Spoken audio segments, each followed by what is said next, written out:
Pregnancy में दालें खाना तो अच्छा है, ये आप जानती होंगी, लेकिन दाल को पकाकर भिगोकर एक तो गिने चुने तरीकों से खाते खाते आप बोर हो गई होंगी।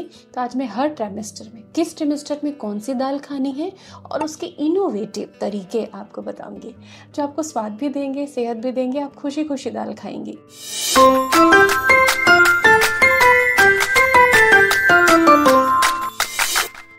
वेलकम टू यूट्यूब मॉम, जहां आप सीखती हैं अपनी प्रेगनेंसी की कंप्लीट केयर। तो सबसे पहले समझते हैं कि फर्स्ट ट्रिमेस्टर में जब नौजिया होता है, अर्ली प्रेगनेंसी होती है, दाल कौन सी खानी है और कैसे खानी है कि पेट शांत रहे, नौजिया कंट्रोल रहे।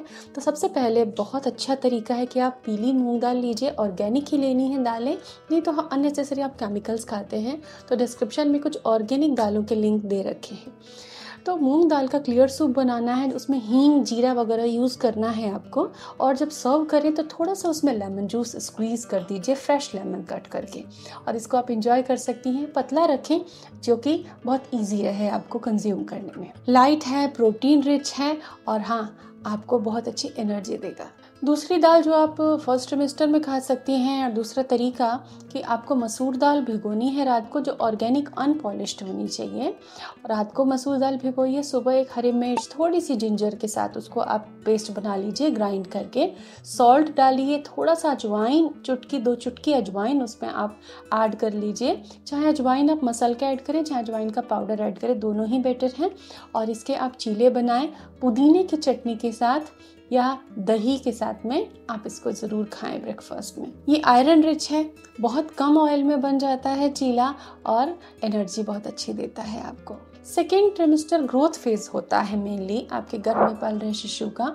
उस समय प्रोटीन रिक्वायरमेंट अच्छी होती है, भूख अच्छी लगती है। तब दालों को कैसे कैसे आप खा सकती हैं। इस समय पंचमेल आप दाल बना लीजिए और इसको राइस के साथ, चपाती के साथ, बाटी के साथ, जिस भी चीज़ के साथ आपको खाना है आप उसे कंज्यूम कीजिए अपने पसंद के तड़के के लगाकर।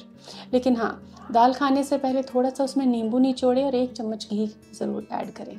ये बेबी के मसल ग्रोथ के लिए अच्छा होगा और आपके लिए ढेर सारा एनर्जी देगा। सेकेंड ट्रिमेस्टर में चना की दाल जो भरपूर होती है प्रोटीन में, इसको लौकी डाल के आप बना सकते हैं। इसमें थोड़ा सा गार्लिक, थोड़ा जिंजर पाउडर, प्याज, टमाटर डाल के अच्छे से मसाला तैयार करके आप इसको बना सकती हैं।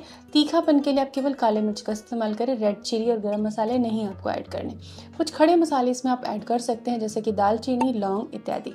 इसमें आपको करी पत्ते का भी इस्तेमाल करना है, तो एक सात्विक डाइट हो जाती है आपके लिए। लौकी जो होता है आपकी एसिडिटी को कंट्रोल करता है, चना दाल प्रोटीन देती है, एंड ढेर सारे जो स्पाइसेस यूज़ किए हैं वो काफ़ी डाइजेस्टिव होते हैं।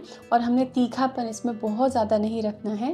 याद रखें, इसे अभी आप पुलाव के साथ, चावल के साथ, चपाती के साथ कंज्यूम कर सकते हैं। इसके अलावा स्प्राउट अगर आपने बना रखे हैं, मूंग के, खड़ी मूंग के आपने स्प्राउट बनाए हैं, तो उसका आप चीला बना लीजिए और दही के डिप के साथ आप इसे खा सकती हैं। ये बहुत ही ज़्यादा नरिशिंग होता है क्योंकि इसमें फॉलेट, विटामिन B12 बहुत ज़्यादा मात्रा में होता है स्प्राउट के अंदर।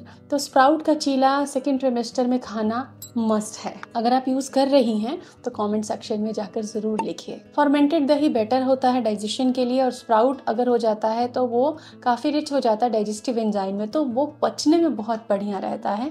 तो सेकेंड ट्रिमेस्टर को फुल एंजॉय कीजिए स्प्राउट चीले के साथ में। थर्ड ट्रिमेस्टर में जहाँ डाइजेशन एक बहुत बड़ा चैलेंज हो जाता है, 7-8 मंथ में बहुत ज़्यादा चैलेंजेस होते हैं, खाया नहीं जा रहा है और खाते हैं तो एकदम एसिडिटी बढ़ती है, साथ ही आयरन नीड्स बढ़ जाती हैं।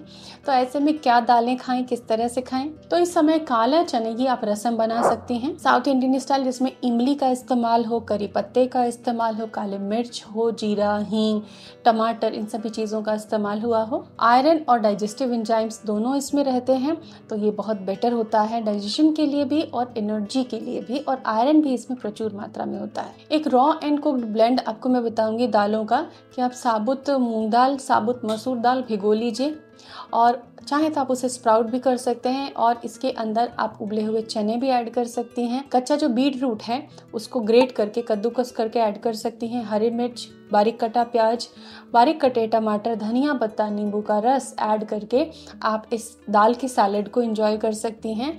ये डाइजेशन, कॉन्स्टिपेशन में बहुत ज़्यादा आपको हेल्प करेगा और टेस्ट चेंजर रहेगा। अब बात आती है कि थर्ड ट्रिमेस्टर में स्वेलिंग होती है, इन्फ्लेमेशन आता है, तो उस इन्फ्लेमेशन के लिए क्या कोई दाल है? जी हाँ, बिल्कुल है, और उसकी इसकी रेसिपी भी है कि आपको मूंग दाल, ग्रीन मूंग दाल यूज़ करनी है और उसकी राइस या किसी मिलेट के साथ में खिचड़ी बनानी है। इसमें घी डालना है, थोड़ा नींबू और थोड़े से सैलेड्स यूज़ करने हैं और इस खिचड़ी को आपको यूज़ करना है। नमक का इंटेक कम रखना है आपको। ये स्वेलिंग को रिड्यूस करता है और यूट्रस को भी तैयार करता है डिलीवरी के लिए। दाल को बनाने में, दाल को खाने में प्रेगनेंसी में जो चीज़ें खास ध्यान रखनी है कि कुछ हर्ब जैसे कि हींग, जीरा, अजवाइन, इनका प्रयोग ज़रूर करना है। दालों को बनाने से पहले ज़रूर भिगोना है। अगर साबुत दाल लेते हो तो रात को भिगो, स्प्लिटेड लेते हो तो उसे 1-2 घंटे भिगो के भी आप बना सकते हो। वो दालें कम ब्लोट करती हैं, पचने में बहुत अच्छी होती हैं, लेकिन बिना भिगोए अगर आप दाल बनाएंगे तब आपको ब्लोटिंग रह सकती है। दालों को फर्मेंटेड चीज़ के साथ जैसे दही की डिप के साथ ज़रूर खाएं। नींबू का इस्तेमाल ज़रूर करें, इससे उसका आयरन एब्जॉर्प्शन अच्छा होगा। कभी भी सुबह की दाल बनाकर अगले दिन सुबह यूज़ करना बिल्कुल गलत है। सुबह की दाल बनाई है तो दोपहर तक खा लीजिए और शाम को खानी है तो आप शाम को फ्रेश बनाइए। अदरवाइज आपको थोड़ा डाइजेस्टिव इश्यूज हो सकते हैं, कई बार पचने में दिक्कत आती है और ख़ास तौर से बरसात और गर्मी के मौसम में आपको इसका ध्यान रखना है। दालों को हेल्दी बनाने के लिए जब दाल आप कुक करते हैं तो उसमें थोड़े से मोरिंगा की स्टिक्स, थोड़ी सब्जियां पसंद की जैसे गाजर, बीन्स इत्यादि को ऐड करेंगे तो उसकी न्यूट्रिशनल वैल्यू बढ़ जाएगी। Vitamin A, fibre and protein का वैल्यू बढ़ जाएगा। तो दालों को आपने आज सीखा है, आपको कैसा लगा कमेंट ज़रूर करें। Thanks for watching.